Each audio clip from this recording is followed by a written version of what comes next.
šiandien atvykote į Dotnuvą, kažkokį ypatingą sriubą vaišinsit?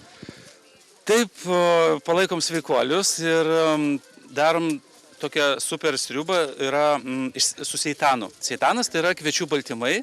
Atradom tokį paslaptį, kaip iš kvietinių miltų išgauti baltymą ir pasakišką sriubą. Tiesiog kas ragauja, tiesiog būna sužavėti iki pilnos laimės.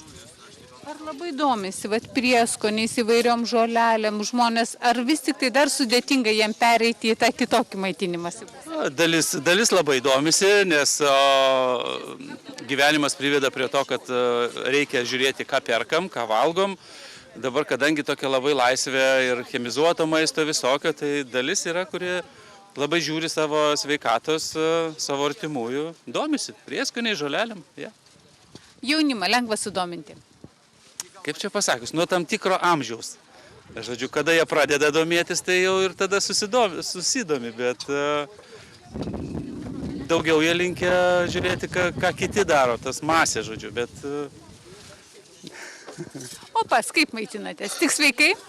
Jo, mes 22 metai vegetarai, vaikų užauginom viską ir dabar tęsim tą savo liniją toliau, plečiamės kitiems, dalinamės.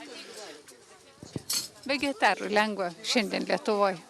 Jo, Lietuvoje auga apie 60 rūšių daržovių, apie 14 rūšių grūdų visokiausių, vaisių dar, kur medus, dar pieno produktai, riešutai.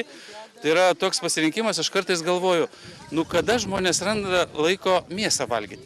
Tai išragauti reikia vegetarinius produktus, paskui jau ten, jeigu jau badas koksai, bet to bado nėra. Iš esmės tai vaikštom ant maisto, viskas auga. Kaba ant medžių visur.